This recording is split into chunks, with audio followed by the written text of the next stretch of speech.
ونشهد أن سيدنا ونبينا مولانا محمدا عبده ورسوله أرسله الله بالحق بشيرا ونذيرا أما بعد فقد قال الله تعالى في كلامه القديم بسم الله الرحمن الرحيم الحمد لله رب العالمين الرحمن الرحيم مالك يوم الدين إياك نعبد وإياك نستعين اهدنا الصراط المستقيم صراط الذين أنعمت عليهم غير المغضوب عليهم ولا الضالين آمين صدق الله கண்ணியத்திற்குரிய பெரியோர்களே, சகோதரர்களே, முன்னால் கடந்த 2 வாரங்களாக வஹி என்பதனுடைய விளக்கம் சொல்லப்பட்டது.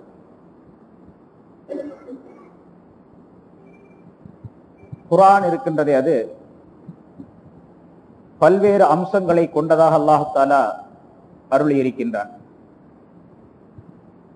குர்ஆனுடைய வெளித்தோற்றம் ஒன்று, அதை ஓத வேண்டும் என்பது ஒரு கட்டளை. பிறகு அதனுடைய பொருளை தெரிய வேண்டும் என்பது மற்றொரு கட்டளை. பிறகு அதனுடைய சட்டங்களை செயல்படுத்த வேண்டும் என்பது அடுத்த கட்டளை. பிறகு குர்ஆனுக்குள்ளே இருக்கக்கூடிய ஞானங்கள், அதனுடைய ஆழிய கருத்துக்களை தெரிய வேண்டும் என்பது இன்னொரு கட்டளை. ஆழிய கருத்துக்களை தெரிந்து கொண்ட நேரத்தில் அந்த ஞான வழி என்ன சொல்லி காட்டுகின்றதோ அந்த முறைப்படிக்கு தன்னுடைய வாழ்வை அமைத்துக் கொள்ள வேண்டும் என்பது அடுத்த கட்டளை. இப்படி ஒன்றுக்கு பின் ஒன்றாக பல அம்சங்களை கொண்டதாக குர்ஆனை அல்லாஹ் தஆலா அமைத்து வைத்திருக்கின்றான். குர்ஆனுடைய சிறப்புகள் ஏராளமாக இருக்கின்றன. ஒன்றல்ல, இரண்டல்ல, 100, 200, 1000, 2000 அல்லது லட்சம், 10 லட்சம் என்பதல்ல, கோடிக்கணக்கான சிறப்புகள் இருக்கின்றன. குர்ஆனுடைய சிறப்புகளை மட்டும் நாம் சொல்லிக்கொண்டே போனால் நிறைய சொல்லிக்கொண்டே போகலாம். ஏராளமான விளக்கங்கள், ஏராளமான சிறப்புகள் சொல்லப்பட்டிருக்கின்றன. ஸல்லல்லாஹு அலைஹி வஸல்லம் பல ஹதீஸ்களை சொல்லுகின்றார்கள். ஒரு ஹதீஸிலே, யா அஹ்லல் குர்ஆன் லா ததவஸ்ஸதுல் குர்ஆன், குர்ஆன் உடையவர்களே என்று நம்மளை கூப்பிடுகின்றார்கள், அழைக்கின்றார்கள். குர்ஆன் உடையவர்கள், நாம் எல்லாம் குர்ஆனுக்கு சொந்தக்காரர்கள். குர்ஆன் உடையவர்களே, நீங்கள் குர்ஆனை தலையணையாக ஆக்கிக் கொள்ள வேண்டாம் என்பதாக சொல்லுகின்றார்கள். எப்படி தலையணை படுக்கிறதுக்கு மட்டும் வச்சுக்கிட்டு அப்புறம் தூக்கி சுருட்டி பரநிலை வச்சிடறோம் அல்லது ஒரு ஒதுப்புறமாக வைத்து விடுகின்றோமோ, அதுபோன்று குர்ஆனை நீங்கள் ஏதாவது ஒரு நேரத்திலே ஓதக்கூடிய பொருளாக, பயன்படுத்தக்கூடிய பொருளாக ஆக்கிக் கொள்ள வேண்டாம் என்று அதனுடைய கருத்து. பிறகு தலையணை எப்படி நாம் அலட்சியமாக கருதுகின்றோமோ, அதை படுக்கக்கூடிய நேரத்தில் மட்டும் தேடுகின்றோம், மற்ற நேரங்களில் அது அலட்சிய பொருளாக ஆக்கப்பட்டு விடுகின்றது. அதுபோன்று நீங்கள் குர்ஆனை ஆக்கிக் கொள்ளாதீர்கள் என்பதும் கருத்து.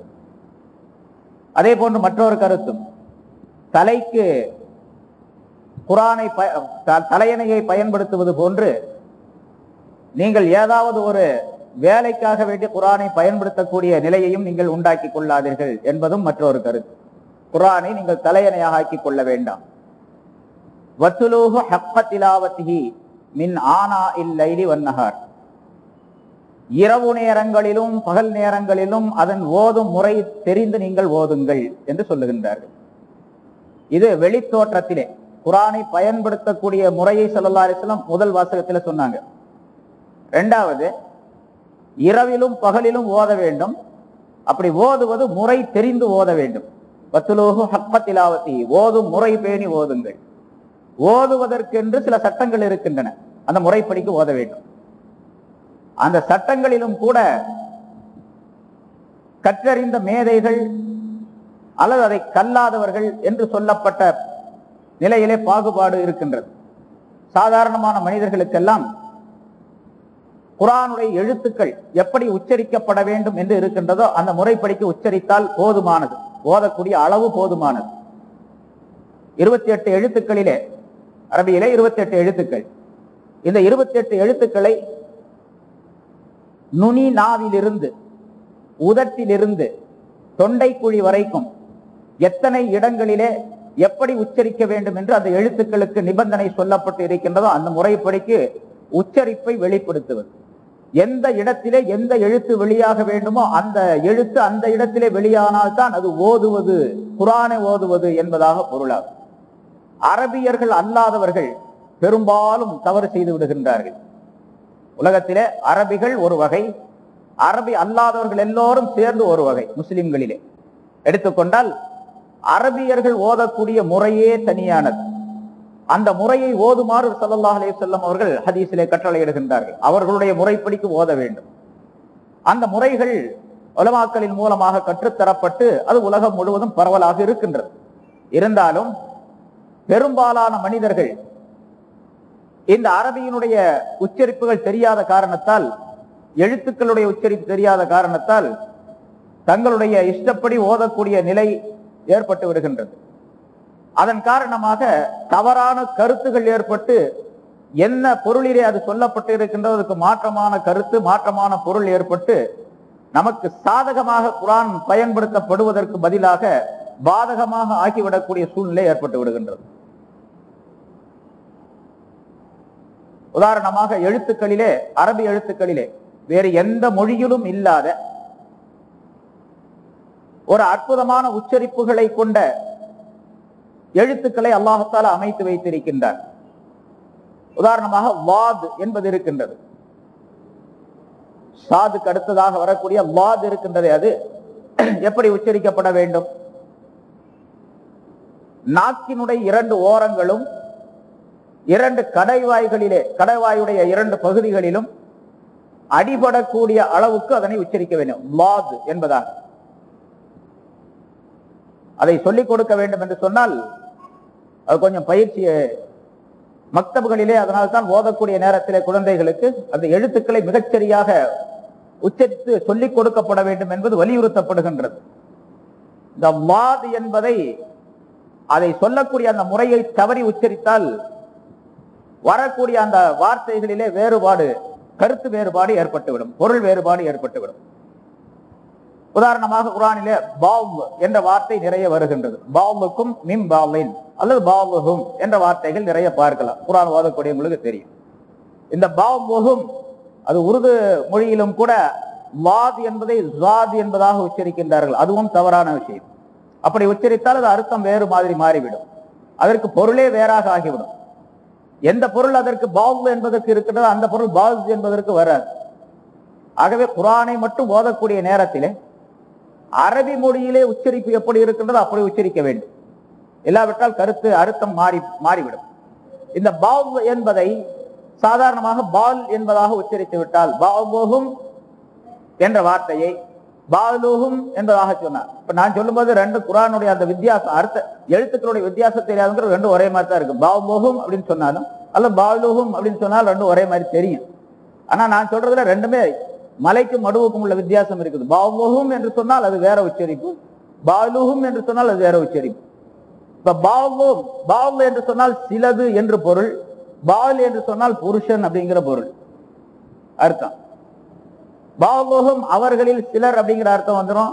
பாலுகும் என்று சொன்னா அவர்களின் கணவன் அப்படிங்கிற அர்த்தம் வந்துடும். ஏராளமான வேறுபாடுகள். அதே மாதிரி ஹலகலக்கும் என்று அல்லாஹ் தஆலா பல இடங்களிலே சொல்லுகின்றான். ஹலகல்லாஹு, அல்லாஹ் படைத்தான் அப்படிங்கிற அர்த்தம்.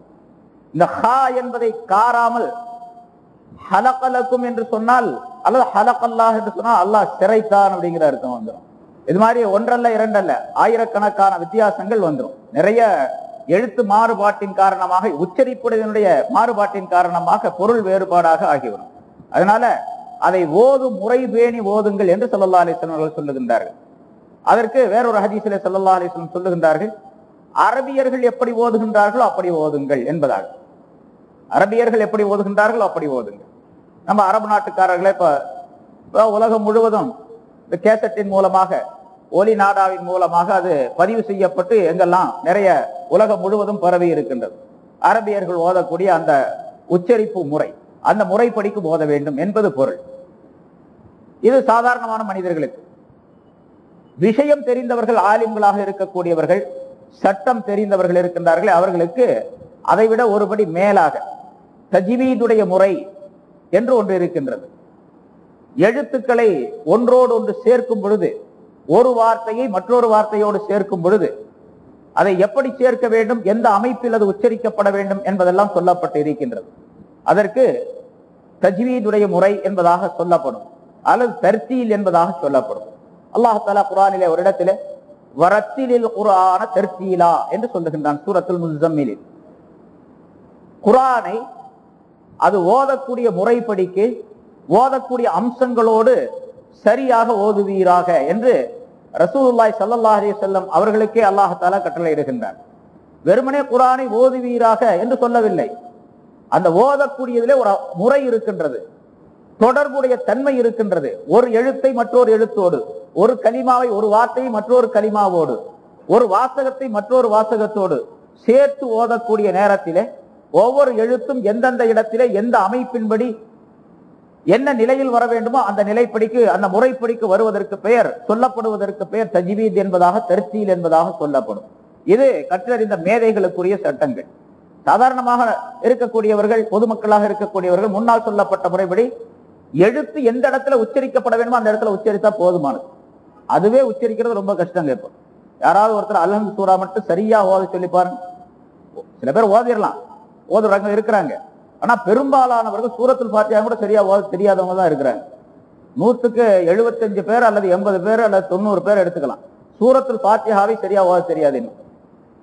அந்த முறைகள் எல்லாம் சரியாக ஓத வேண்டும் என்பதுதான் ஸல்லல்லாஹு அலைஹி வஸல்லத்துடைய கட்டளை. வத்லூஹு ஹக்க திலாவத்திஹி, அதை ஓதும் முறை பேணி ஓதுங்கள் என்பதாக குறிப்பிடுகின்றார்கள். அது இரவிலும் ஓத வேண்டும், பகலிலும் ஓத வேண்டும். இந்த நேரத்துல தான் ஓதணும், இந்த நேரத்துல ஓதக்கூடாது, பகல் நேரத்துல தான் கொஞ்ச நேரம் ஓதலாம், ராத்திரியில ஓதக்கூடாது என்பதெல்லாம் கிடையாது. அல்லது பகல் நேரத்தில் தான் எனக்கு அவகாசம் இருக்கின்றது, ராத்திரில எனக்கு அவகாசம் இல்லை. அல்லது சில பேருக்கு இரவில் தான் அவகாசம் இருக்கின்றது, பகல் அவகாசம் கிடையாது என்ற பிரச்சனைகளுக்கெல்லாம் இடம் கிடையாது. எல்லா நேரங்களிலும் ஓத வேண்டும். இதுதான் மனிதனுடைய அசல் வேலையாக வைத்துக் கொள்ள வேண்டும், ஓதுவதை.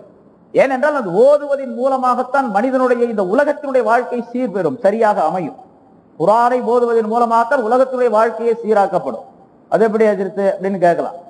அல்லாஹ் தஆலாவுடைய ரஹ்மத்து, அல்லாஹ் தஆலாவுடைய தொடர்பு, அல்லாஹ் தஆலாவுடைய அருள் இல்லாமல் உலகத்தினுடைய வாழ்க்கை மனிதனுக்கு சீராகாது, சரியாக வராது. அல்லாஹுடைய தொடர்பும் அல்லாஹ் தஆலாவுடைய ரஹ்மத்தும் பரக்கத்தும் கிடைப்பதற்கு குர்ஆன் வழியாக ஆக்கப்பட்டிருக்கின்றது. குர்ஆன் வழியாக ஆக்கப்பட்டிருக்கின்றது. அந்த குர்ஆனின் மூலமாக உலகத்தினுடைய எல்லா காரியங்களையும் சாதித்துக் கொள்ளலாம். அது எந்த காரியமாக இருந்தாலும் சரி, சின்ன விஷயமாக, குடும்பத்துடைய சின்ன விஷயமாக இருந்தாலும் சரி, அல்லது நாட்டுடைய பெரிய பிரச்சனையாக இருந்தாலும் சரி, போர் சம்பந்தப்பட்ட விஷயமாக இருந்தாலும் சரி, அல்லது சாதாரண மனித குழந்தைகளோடு பழகக்கூடிய விஷயமாக இருந்தாலும் சரி, எல்லாவற்றிற்கும் தொடர்பு அல்லாஹ் தஆலாவுடன் வைத்துக் கொள்ள வேண்டும். அதற்கு வழி குர்ஆனாக அமையப்பட்டிருக்கின்றது. அதனால்தான் ஸல்லல்லாஹு அலைஹி வஸல்லம் இரவிலும் பகலிலும் ஓதுங்கள் என்பதாக குறிப்பிடுகின்றார்கள். குர்ஆன் என்பது சாதாரணமாக ஒரு வேதம் என்பது மட்டுமல்ல, ஏதோ வாழ்க்கை திட்டத்தை சொல்லக்கூடிய புத்தகம், சட்ட புத்தகம் என்பது மட்டுமல்ல. அது மனிதனுடைய வாழ்க்கையின் அத்தனை துறைகளுக்கும் அத்தனை நிலைகளுக்கும் பயன்படுத்தப்படக்கூடிய ஒரு அற்புதமான பொக்கிஷமாக அல்லாஹ் தஆலா அருளி இருக்கின்றான். உடல் சம்பந்தப்பட்ட விஷயமாக இருந்தாலும் சரி, அது உள்ளம் சம்பந்தப்பட்ட விஷயமாக இருந்தாலும் சரி, எல்லாத்துக்கும் மருந்து. ஷிஃபாஉன் லிமா ஃபிஸ் சுதூர் என்று அல்லாஹ் தஆலா குர்ஆனிலே சொல்லுகின்றான். நெஞ்சங்களிலே உள்ள நோய்க்கு மருந்து என்பதாக குர்ஆனை பற்றி சொல்லுகின்றான். நெஞ்சங்களிலே இருக்கக்கூடிய குஃப்ர், இறை நிராகரிப்பு என்பதற்கு மருந்து. நெஞ்சங்களிலே இருக்கக்கூடிய இருளுக்கு ஒளி தரும் மருந்து. நெஞ்சங்களிலே இருக்கக்கூடிய நிஃபாக், நயவஞ்சகத்தனத்திற்கு அதனை போக்கி ஒளிமயமாக ஆக்கக்கூடிய மருந்தாக இது அமைக்கப்பட்டிருக்கின்றது, அருளப்பட்டிருக்கின்றது என்றெல்லாம் அல்லாஹ் தஆலா சொல்லுகின்றான். இமாம் சுயூத்தி ரஹ்மத்துல்லாஹி அலைஹி அவர்கள் அந்த ஆயத்திற்கு விளக்கம் தரும் பொழுது ஒரு கருத்தை சொல்லுகின்றார்கள். நெஞ்சுக்குள்ளே இருக்கக்கூடிய நோய்க்கு மருந்து என்று சொல்லும் பொழுது, நெஞ்சுக்குள்ளே இருக்கக்கூடிய நோய் என்பது ஆழமாக பதிந்து விட்ட நோய். சாதாரணமாக உடலுக்குரிய நோய் இருக்கின்றதே அது சாதாரணமானது. உள்ளத்திலே ஏற்படக்கூடிய நோய் இருக்கின்றது அது அசாதாரணமானது, மிக கடுமையானது. கடுமையான நோய்க்கே மருந்து என்று சொல்லும் பொழுது, சாதாரணமாக இருக்கக்கூடிய நோய்க்கு கட்டாயமாக அது மருந்துதான். உடல் நோய்க்கு கட்டாயமாக அது மருந்துதான். உடலிலே எந்த நோய் ஏற்பட்டாலும் சரி, குர்ஆனின் மூலமாக ஷிஃபாவை தேடிக்கொள்ள முடியும் என்பதையும் அல்லாஹ் அந்த ஆயத்தின் மூலமாக குறிப்பிடுகின்றான் என்று இமாம் சுயூத்தி ரஹ்மத்துல்லாஹி அவர்கள் சொல்லி காட்டுகின்றார்கள். ஆக அப்படிப்பட்ட ஒரு அரும் மருந்தாக ஆக்கப்பட்டு இருக்கின்றது மனிதனுடைய வாழ்க்கையின் எல்லா துறைகளும். அதனால் அதை ஓதிக்கொள்ளுங்கள், எல்லா நேரங்களிலும் ஓதிக்கொள்ளுங்கள் என்று சொல்லுகின்றார்கள். பிறகு ஓதுவதோடு நிறுத்தவிட இப்ப 2 அம்சம். ஒன்று, குர்ஆனை அலட்சியமாக நீங்கள் கருதி கொள்ளக்கூடாது. இரவிலும் பகலிலும், இரவு காலங்களிலும் பகல் காலங்களிலும் ஓதும் முறை பேணி ஓதுங்கள் என்று. மூன்றாவதாக வாக்ஷூஹு, ஓதுவதை நீங்களே வச்சுக்காதீங்க, அடுத்தவங்களுக்கு சொல்லிக் கொடுங்க, அதை பரவ செய்யுங்கள் என்பதாக சொல்லுகின்ற. வாக்ஷூஹு, குர்ஆனை பரவ செய்யுங்கள் என்று சொன்னால் ஓதுவதையும் பரவ செய்ய வேண்டும், அதனுடைய கருத்துக்களையும் பரவ செய்ய வேண்டும். இப்ப இங்க ஒரு ஏற்பாடு செய்யப்பட்டு குர்ஆனுடைய இந்த தஃப்சீர் தெரிந்த அளவுக்கு, எனக்கு தெரிந்த அளவுக்கு நான் சொல்லக்கூடிய ஒரு அம்சத்தை இங்கே ஏற்படுத்தி வைத்திருக்கின்றீர்கள் என்று சொன்னால் இது அந்த அஃஷூஹு என்ற வார்த்தையினுடைய விளக்கம். அதை பரவ செய்யுங்கள், எனக்கு தெரிந்ததை மற்றவர்களுக்கும் சொல்லிக் கொடுக்கக்கூடிய ஒரு சூழ்நிலையை, ஒரு வசதியை, வாய்ப்பை இந்த மஹல்லா, இந்த மஸ்ஜிதுக்காரர்கள் ஏற்படுத்தி தந்திருக்கின்றார்களே, இது அஃஷூஹு என்ற வார்த்தைக்கு உரியவர்களாக அவர்கள் ஆகிவிடுகின்றார்கள் என்று பொருள். அதை பரவ செய்யுங்கள். அடுத்ததாக நான்காவதாக ஸல்லல்லாஹு அலைஹி வஸல்லம் சொல்லுகின்றார்கள், அதை ராகமாக ஓதுங்கள் என்பதாக. குர்ஆனுக்கு என்று ஒரு தனி ராகம் இருக்குதுங்க. அது பாடலும் அல்ல, வசனமும் அல்ல, வசன நடையும் அல்ல, பாடலும் அல்ல. எந்த பாட்டாவது பாட்டினுடைய அம்சத்துல பாடக்கூடிய நிலையும் கிடையாது. இப்ப நம்ம கிராத்து கேட்கிறோம், ஆரிகள் ஓதுறாங்களே, டேப்ல கேட்கிறோம், மற்றவர்கள் நேராக ஓதுறாங்க, பலரும் ஓதுறாங்க, கேட்கிறோம். இந்த ஓதக்கூடிய முறை இருக்கின்றதே ஏதாவது ஒரு பாட்டுடைய முறையா? அது பாட்டுடைய முறையும் அல்ல. அல்லது வசனமாக பேசக்கூடிய வசன நடையா? வசன நடையும் அல்ல. இரண்டுக்கும் மத்தியிலே உள்ள ஒரு அற்புதமான ஒரு அம்சம், ஒரு ராகம். அது அந்த ராகத்தோடு ஓத வேணும். அதனால கஷ்டப்பட்டு அதை நம்முடைய தொண்டையிலிருந்து வெளியாக்க வேண்டும் என்பது பொருள் அல்ல. ராகமாக ஓத வேண்டும் என்று யாருக்கு அழகான குரல் கொடுக்கப்பட்டு இருக்கின்றதோ அவர் இனிமையான குரலிலே அதை ஓதி காட்ட வேண்டும். தன்னுடைய இனிமையான குரலை கொண்டு அதை அழகுபடுத்த வேண்டும். ஸல்லல்லாஹு அலைஹி வஸல்லம் மற்றொரு ஹதீஸிலே சொல்லுகின்றார்கள், குர்ஆனே அழகானதுதான், உங்களுடைய சப்தத்தை கொண்டு அதை இன்னும் அழகுபடுத்துங்கள் என்பதாக சொல்லுகின்றார்கள். உங்களுடைய சப்தத்தை கொண்டு இன்னும் அழகுபடுத்துங்கள். அது ஓதக்கூடிய நேரத்தில் அழகா ஓதும் போது ஒரு விதமான ஈர்ப்பு கேட்கக்கூடிய மனிதர்களுக்கு ஏற்படும். இது சாதாரணமாக மனிதர்களுக்கு கேட்கக்கூடிய நேரத்துல தான் நம்முடைய இதயம் இருக்கின்றதே, கல்பு இருக்கின்றதே, அது உலக சம்பந்தப்பட்ட விஷயங்களிலே ஈடுபட்டு இருக்கின்ற காரணத்தால் இந்த குர்ஆனுடைய ஈர்ப்பு சக்தி நமக்கு தெரியறது இல்லை. ஆனா மனிதர்களை தவிர மற்ற எல்லா பொருள்களும் குர்ஆனை ஓதும் பொழுது ஈர்க்கப்படுகின்றன. எல்லா பொருள்களுக்கும் ஒரு கவர்ச்சி ஏற்படுகின்றது என்பதாக சொல்ல நமக்கு தெரியாது.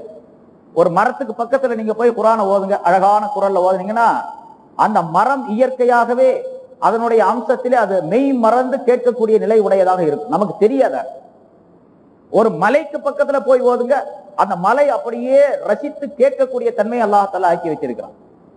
உண்மையிலே நமக்கு ஞான கண் இருந்தால் அப்படி அதை பார்க்கக்கூடிய நிலை ஏற்படும். ஹஜ்ரத் தாவூத் அலைஹிஸ்ஸலாம் அவர்களுக்கு அல்லாஹ் தஆலா சொல்லுகின்றான், யா ஜிபாலு அக்திபி மஅஹு. முன்னால வேதங்களை பற்றி சொல்லும் பொழுது போன வாரம் அதுக்கு முதல் வாரம் விளக்கங்கள் சொல்லப்பட்டது. தாவூத் அலைஹிஸ்ஸலாம் அவர்களுக்கு ஜபூர் வேதத்தை அல்லாஹ் தஆலா அருளினார். அந்த ஜபூர் வேதம் என்பது சட்டங்களை கொண்டதல்ல. பெரும்பாலும் தாவூத் அலைஹிஸ்ஸலாத்துக்கு சட்ட புத்தகம் தௌராத்து தான். அவங்க அந்த அருளப்பட்ட அந்த வேதம் பெரும்பாலும் அதிகமாக அல்லாஹுடைய புகழையும் தஸ்பீஹாத்துகளையும் சொல்லக்கூடிய ஒரு வேதமாக அல்லாஹ் தஆலா கொடுத்திருந்தான் ஜபூர் வேதத்தை. அந்த ஜபூர் வேதத்தை அவர்கள் ஓதுவார்களே ஆனால் எல்லா பொருள்களும் மெய் மறந்து கேட்டுக்கொண்டே இருக்கும். தாவூத் அலைஹிஸ்ஸலாம் அவர்களுக்கு அல்லாஹ் தஆலா அழகான குரலை கொடுத்திருந்தான், இனிமையான குரல். நபிமார்களிலே தாவூத் அலைஹிஸ்ஸலாத்தை போன்று இனிமையான குரல் உடையவர் எவரும் கிடையாது. அப்படிப்பட்ட இனிமையான குரலை அல்லாஹ் தஆலா கொடுத்திருந்தான். அதை ஓதக்கூடிய நேரத்தில் மலை, மரங்கள், பறவைகள், மிருகங்கள் இவையெல்லாம் வந்து ஒன்றாக நின்று கேட்கும். அப்ப தாவூத் அலைஹிஸ்ஸலாம் ஓதும் பொழுது மலைக்கு அல்லாஹ் தஆலா ஆர்டர் போடுறான், கட்டளை இடுகின்றான், யா ஜிபாலு அவ்விபி மஅஹு, மலைகளே இவரோடு சேர்ந்து நீங்களும் துதி பாடுங்கள் அப்படின்னு சொல்றான் அல்லாஹ் தஆலா. அப்போ மலைகள் எல்லாம் அப்படியே அசையுமா? அப்படியே தாவூத் அலைஹிஸ்ஸலாம் ஓத ஆரம்பித்தா மலையெல்லாம் அப்படியே அசையும் மெதுவா. அதே போன்று மிருகங்கள் எல்லாம் ஆடும், அப்படியே மெய் மறந்து நிற்கும். பறவைகள் எல்லாம் வானத்திலே அவர்களுக்கு நிழலிட்டு கொண்டு அப்படியே தங்களுடைய இறகுகளை அடித்துக் கொண்டு அதே இடத்துல நிற்கும். அப்படியே மேல எல்லா பறவைகளும் வந்து இந்த அல்லாஹுடைய வேதத்தை ஓதுவதுடைய ரசனையின் காரணமாக மெய் மறந்து நிற்கக்கூடிய ஒரு நிலை ஏற்படும் என்று சொல்லப்பட்டு இருக்கின்றது. அதுபோன்று குர்ஆனை ஓதும் போது அழகான தொனியிலே ஓத வேண்டும். கேட்பவர்களுக்கு அதன் மூலமாக ஒரு ஈர்ப்பு சக்தி ஏற்பட வேண்டும். அந்த அமைப்பிலே ஓத வேண்டும். அதனால்தான் குர்ஆனே இமாம்களா இருக்கக்கூடியவர்களும் கூட இமாமை நீங்க ஏற்படுத்தணும் அப்படின்னு சொன்னா இப்ப பெரும்பாலும் எப்படின்னு கேட்டா நம்ம சொல்றதெல்லாம் அந்த இமாம் சாப் கேட்பாரா, அப்படிப்பட்ட ஆளை வச்சுங்க என்று சொல்லக்கூடிய நிலை. அவர் நல்லா ஓதுறாரா அப்படிங்கிறதெல்லாம் கிடையாது. இப்ப இந்த இமாம் சாப் இங்க தொழ வச்சாங்க, அழகான குரல், அழகான கிராத், கேட்பதற்கு இனிமையாக இருக்கின்றது. அவருக்கு எவ்வளவாவது 1000 10,000 ரூபாய் சம்பளம் கொடுத்து கூட அவரை வச்சுங்க. ஏன்னு கேட்டா ஓதுவது, குரானை ஓதும் போது அழகுபட ஓத வேண்டும். அப்படி ஓதும் பொழுது மக்களுக்கு குரான் மீது ஒரு கவர்ச்சி ஏற்படும், குரானை ஓத வேண்டும் என்ற ஆசை ஏற்படும். சில பேர் குரான் ஓதும் போது இந்த மாதிரி குரான் நம்ம ஓதவே வேண்டியதில்லை என்று நினைப்போம். அந்த மாதிரி ஆளை வச்சுக்காதீங்க. அதுக்காண்டி அவரை அப்புறப்படுத்துறது என்பது பொருள் அல்ல. அவருக்கு வேற வேலை கொடுங்க. இந்த குரானை ஓதுறது, இமாமத்து செய்யறது, கிராத்து ஓதுறது என்ற வேலை அல்லாமல் அவருக்கு தகுதியான வேறு வேலைகளை கொடுத்து தீனுடைய வேலைகளை, ஹித்மத்துகளை அவரிடத்திலிருந்து பெற வேண்டும். இதையெல்லாம் நாம் செய்ய வேண்டும். அதை ஸல்லல்லாஹு அலைஹி வஸல்லம் சொல்லி காட்டு, நீங்கள் இனிமையாக அந்த குரானை ஓதுங்கள். அப்படி ஓதுறதோடு மட்டும் 5ஆவதாக ஸல்லல்லாஹு அலைஹி வஸல்லம் வததப்பரு மா ஃபீஹி, அதிலே உள்ள கருத்துக்களை நீங்கள் சிந்தித்து பாருங்கள் என்பதாக குறிப்பிடுகின்றார்கள். இப்ப அந்த 5ஆவதாக சொல்லப்பட்ட அந்த விஷயத்துக்கு தான் இங்க தப்சீர் என்று ஒரு ப்ரோக்ராம், ஒரு நிகழ்ச்சி வைக்கப்பட்டு இருக்கின்றது வாரந்தோறும். அதுல உள்ள கருத்துக்களை நாம் சிந்தித்து பார்க்க வேண்டும். அது என்ன சொல்லுகின்றது, சட்டங்களை, மனிதனுடைய வாழ்க்கைக்கு தேவையான என்ன சட்டங்களை சொல்லுகின்றது, என்ன கருத்துக்களை தெரியப்படுத்துகின்றது, இந்த கருத்துக்கள் மனிதனுடைய வாழ்க்கைக்கு எந்த அளவுக்கு பயன்படும் என்பது பற்றி எல்லாம் சிந்திக்க வேண்டும். குர்ஆன்ல உள்ளதை சிந்திக்க வேண்டும். ஏனென்றால் அப்படி சிந்திப்பதுதான் மனிதனுடைய வாழ்க்கையினுடைய திருத்தத்திற்கு அடிப்படையாக அமையும். மனிதன் தன்னுடைய வாழ்க்கையை சீர்திருத்திக் கொள்வதற்கு குர்ஆனை சிந்திப்பது அசலாக ஆக்கப்பட்டு இருக்கின்றது. இப்ராஹிம் அல்-ஹவ்வாஸ் ரஹ்மத்துல்லாஹி அலைஹி என்பவர்கள் சொல்லுகின்றார்கள், மனிதனுடைய உள்ளத்தை திருத்துவதற்குரிய மருந்துகள் 5. தவாஉல் குலூபி 5, கல்புகளுக்கு மருந்து 5. கிராஅத்துல் குர்ஆனி பித்ததப்புர், குர்ஆனை ஆராய்ச்சி கொண்டு ஆய்வு செய்வதை கொண்டு அதை ஓதுவது, வெறுமனே ஓதுவதல்ல, ஆய்ந்து பார்ப்பதை கொண்டு அதனை ஓதுவது. பிறகு 4 விஷயங்களை வேற சொல்றாங்க. அதாவது தவாவுல் குலூப், கல்புக்குரிய மருந்துகள் என்பதாக அந்த 5 விஷயங்களை சொல்லு. அதுல முதலாவது குர்ஆனை நன்றாக சிந்திப்பதை கொண்டு, ஆய்வு செய்வதை கொண்டு அதனை ஓதுவது என்பதாக குறிப்பிடுகின்றார்கள். 2வது இஹ்லாஉல் பத்ன் மினல் ஹராம், ஹராமை விட்டு வயிற்றை காலியாக வைத்துக் கொள்வது, ஹராமான உணவு உள்ள போகாம இருக்கிறது, இது கல்புக்கு மருந்து. கியாமுல் லைல், இரவு நேரங்களிலே மனிதர்கள் எல்லாம் தூங்கிக் கொண்டிருக்கக்கூடிய நேரத்தில் இரவு நேரங்களிலே நின்று வணங்குவது. 4வது இந்த சஹருடைய நேரத்தில் அல்லாஹ் தஆலா இடத்தில் கெஞ்சி அழுது துஆ கேட்பது. 5வது முஜாலசத்து ஸாலிஹீன், நல்லோர்களுடன் உறவு கொள்வது, நல்லவர்களுடன் சேர்ந்திருப்பது, உறவு கொள்வது. இந்த 5 விஷயங்கள் கல்புக்கு மருந்து என்பதாக குறிப்பிடுகின்றார்கள். எங்கே அதிலே முதலாவதாக குர்ஆனை ஆய்வுடன் ஓத வேண்டும். அது கல்வை சுத்தப்படுத்தக்கூடிய மருந்தாக அமையப்பட்டிருக்கின்றது என்று சொல்லுகின்றார் ஸல்லல்லாஹு அலைஹி வஸல்லம் அவர்கள். அதை ஆய்வு செய்யுங்கள், ததப்பரு மா ஃபீஹி, அதிலே உள்ள கருத்துக்களை நீங்கள் ஆராய்ச்சி செய்யுங்கள். இந்த 5 நிலைகள் உங்களிடத்தில் இருந்தால் லஅல்லக்கும் துஃப்லிஹூன், நீங்கள் வெற்றியாளர்களாக ஆகிவிடலாம் என்று சொல்லுகின்றார்கள். மனிதன் வெற்றி பெறுவதற்கு இதெல்லாம் காரணம். குர்ஆனுக்கு சவாபு உண்டு, வலா தஅஜ்ஜலு சவாபஹு, அதற்குரிய சவாபை நீங்கள் விரைவாக எதிர்பார்க்காதீங்க. ஓதிட்டு இப்படி ஆய்வு செய்து சீக்கிரமா அதுக்குள்ள சவாபுகள் கிடைக்கணும் அப்படின்னு எதிர்பார்க்காதீங்க. பயின்னலஹு சவாபன், நிச்சயமாக அதற்கு சவாபு உண்டு, நன்மை உண்டு. அந்த நன்மை கொஞ்சம் லேட்டா கிடைக்கும், அல்லது உலகத்திலே கிடைக்காமலேயே போயிடலாம், ஆகிரத்துல கிடைக்கும் நிச்சயமாக. இந்த வாழ்க்கைக்கு பின்னால் உள்ள வாழ்க்கையிலே நிச்சயமாக குர்ஆனுக்கு சவாபு உண்டு என்று ஸல்லல்லாஹு அலைஹி வஸல்லம் அவர்கள் சொல்லுகின்றார்கள். அல்லாஹ் தஆலா குர்ஆனிலே அஃபலா யததப்பரூனல் குர்ஆன் அம் அலா குலூபின் அக்ஃபாலுஹா என்று சொல்லுகின்றார். குர்ஆனை நீங்கள் சிந்தித்து பார்க்க கூடாதா, உங்களுடைய இதயங்களிலே பூட்டுகள் போடப்பட்டு இருக்கின்றனவா என்று கேட்கின்றான். குர்ஆனை சிந்தித்து பார்க்க வேண்டும். அப்படி சிந்திப்பதற்கு ஒரு வழியாகத்தான் இந்த தஃப்சீருடைய முறை, விளக்க உரை என்பதாக உலமாக்களால் சொல்லப்பட்டு அதை பொதுமக்கள் கேட்டு அதை சிந்திக்கக்கூடிய ஒரு வாய்ப்பை ஏற்படுத்திக் கொள்ள வேண்டும். ஏனென்றால் குர்ஆனை சிந்திப்பது இருக்கின்றதே, அதனுடைய கருத்துக்களை, ஆயத்துடைய கருத்துக்களை சிந்திப்பது மனிதனுடைய வாழ்க்கையின் எல்லா துறைகளுக்கும் தேவைப்படக்கூடியதாக, அதன் மூலமாக மனித வாழ்க்கை சீரான அமைப்பை பெறக்கூடியதாக ஆகிவிடும் என்பதாக சொல்லப்பட்டு இருக்கின்றது. ஆனா குர்ஆனை விளங்கினாலும் சரி, விளங்காவிட்டாலும் சரி, நிச்சயமாக அதற்கு சவாபு உண்டு. சாதாரணமாக ஒண்ணுமே தெரியல, அர்த்தமே தெரியல, ஓதிட்டு போறார், அப்போவும் சவாபு உண்டு. அப்படி ஓதுவதற்கு தான் ஸல்லல்லாஹு அலைஹி வஸல்லம் ஒரு எழுத்துக்கு 10 நன்மை என்பதாக சொன்னாங்க. ஒண்ணுமே அர்த்தமே தெரியாது, சும்மா அல்ஹம்துலில்லாஹி ரப்பில் ஆலமீன் அர்ரஹ்மானிர் ரஹீம் ஓதிட்டே போறார், அர்த்தமெல்லாம் தெரியாது.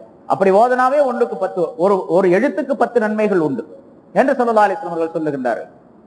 ஹஜ்ரத் அஹ்மத் இப்னு ஹம்பல் ரஹ்மத்துல்லாஹி அலைஹி அவர்கள் மிகப்பெரிய மேதை, 4 இமாம்களிலே, மதுஹபுகளை அமைத்த 4 இமாம்களிலே ஒருவர், ஹன்பலி மதுஹபை அமைத்தவர்கள். ரொம்ப பெரிய மேதையாக இருந்தார்கள். ரசூலுல்லாஹி ஸல்லல்லாஹு அலைஹி வஸல்லம் அவர்களுடன் மானசீகமான அதிகமான தொடர்புள்ளவர்களாகவும் இருந்தார்கள். எல்லா இமாம்களும் அப்படித்தான். அதுல இவர்கள் இன்னும் பேணுதலாக இருந்தார்கள். ஒரு தடவை அல்லாஹ்வை அவர்கள் கனவிலே கண்டார்கள். ஒரு அவர்களை பற்றி உள்ள சரித்திரத்தில் குறிப்பிடப்படுகிறது. அல்லாஹ் கனவுல பார்க்கலாம். உலகத்தில் நேரா பார்க்க முடியாது, எந்த நபியும் பார்க்க முடியாது, எந்த ரசூலும் பார்க்க முடியாது, எந்த மலக்கும் பார்க்க முடியாது. உலகத்தில் ரசூலுல்லாஹி ஸல்லல்லாஹு அலைஹி வஸல்லம் அவர்கள் மட்டும் அல்லாஹ் தஆலாவை பார்த்தார்கள் என்று சொன்னால் அதனுடைய கைஃபியத், அது எப்படி பார்த்தார்கள் என்பது நமக்கு தெரியாது. ஸல்லல்லாஹு அலைஹி வஸல்லம் சொல்லவும் இல்லை, யாரும் கேட்கவும் இல்லை, நபி அவர்கள் விவரிக்கவும் இல்லை. அவ்வளவுதான். அல்லாஹ் தஆலாவை பார்த்தார்கள். அஹ்மத் இப்னு ஹம்பல் ரஹ்மத்துல்லாஹி அலைஹி அவர்கள்.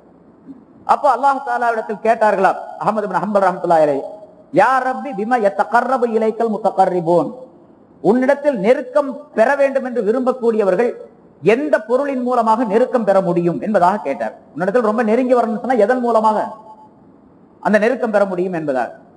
அப்ப அல்லாஹ் தஆலா சொன்னான், யா அஹ்மத் பிதிலாவதி கலாமி, என்னுடைய கலாமை ஓதுவதை கொண்டுதான் நெருக்கம் பெற முடியும் என்று அல்லாஹ் தஆலா சொன்னான்.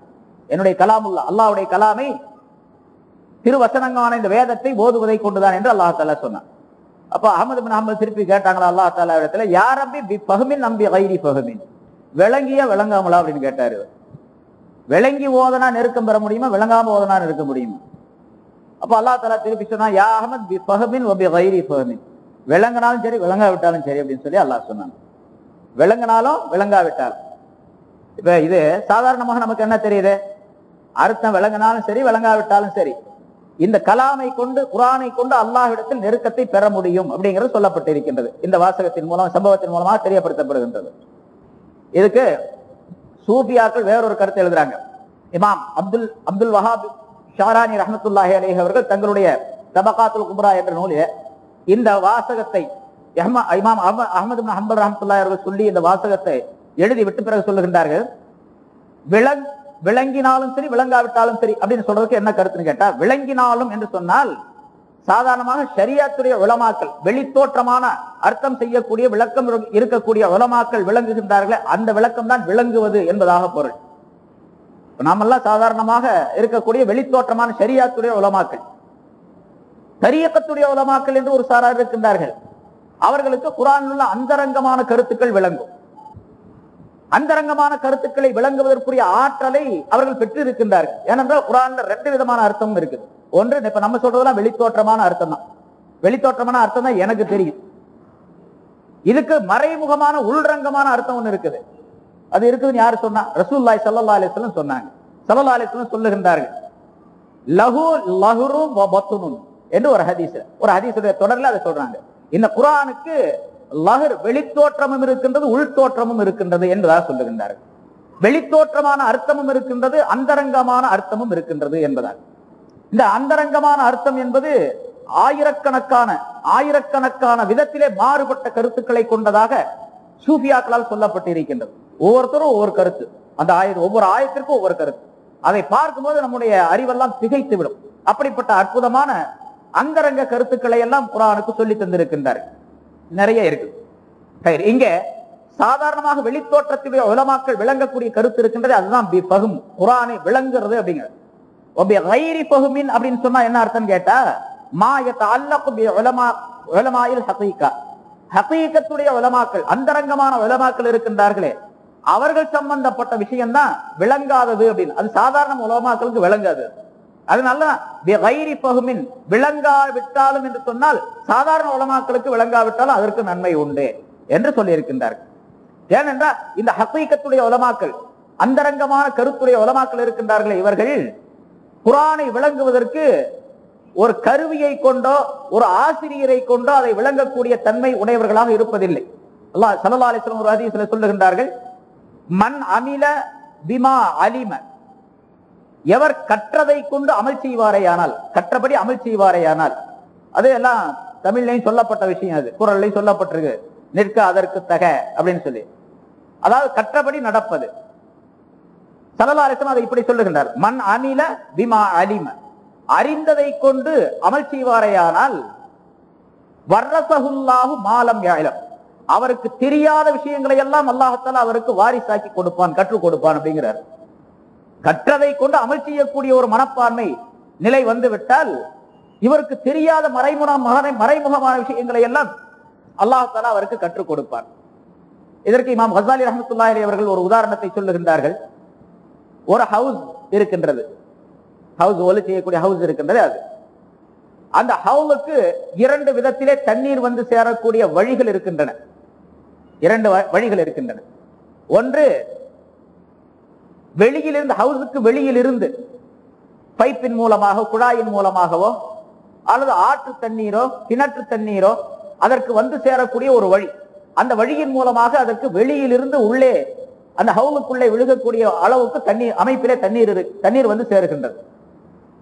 இது ஒரு வகை. அந்த ஹவுலுக்கு தண்ணீர் வந்து சேருவதற்கு வெளியிலிருந்து வரக்கூடிய ஒரு வகை.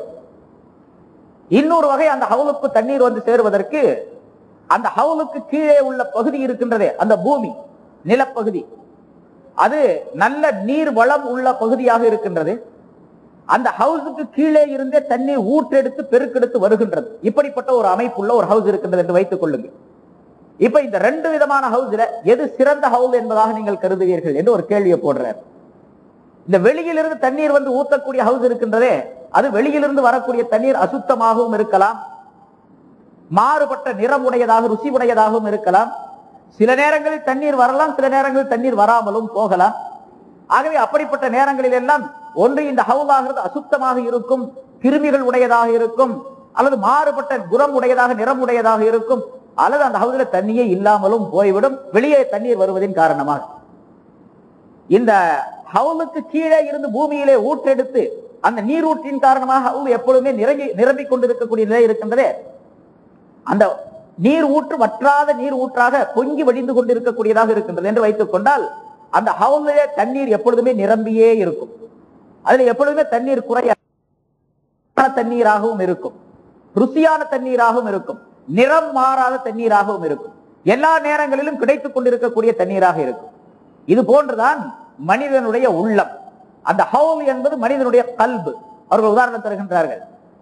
ஹவுல் என்பது மனிதனுடைய கல்பு. மனிதனுடைய கல்விலே அல்லாஹ் தஆலாவுடைய ஞானம், இந்த வேதத்தினுடைய அறிவு வந்து சேர்வதற்கு, இல்மு வந்து சேர்வதற்கு 2 வழிகள் உண்டு. ஒன்று, ஆசிரியர்களின் மூலமாக படித்து தெரிந்து கொள்ளக்கூடிய இல்ம். இதற்கு பெயர் கஸ்பி என்பதாக சொல்லப்படும். சம்பாதித்து பெற்றுக் கொள்வது, சம்பாதித்து தெரிந்து கொள்வது. இந்த சம்பாதித்து தெரிந்து கொள்ளக்கூடிய, சிரமப்பட்டு தெரிந்து கொள்ளக்கூடிய அந்த இல்மின் மூலமாக கல்வி என்ற ஹவுலை இவர் அறிவின் மூலமாக நிறைத்துக் கொள்ளுகின்றார். ஆனால் அந்த அறிவு மிக குறைவாகத்தான் இருக்கும். சில நேரங்களிலே கிடைக்கும், சில நேரங்களிலே கிடைக்காது. இவர் எவ்வளவு முயற்சி செய்கின்றாரோ அந்த முயற்சிக்கு தக்கவாறு தான் வந்து கிடைக்கக்கூடிய நிலை ஏற்படும். ஆனால் இவர் கற்ற அந்த கல்வியின் மூலமாக அமலை சரியாக ஆக்கி கொண்டு கல்வை பரிசுத்தப்படுத்தி அந்த கல்வுக்குள்ளேயே இருந்து இல்மு ஊற்றெடுக்கக்கூடிய ஒரு அமைப்பை உண்டாக்கி கொண்டாரே. ஆனால் அது எப்படி உண்டாக்கி கொள்றது? அல்லாஹுடன் தொடர்பு கொள்ள வேண்டும்.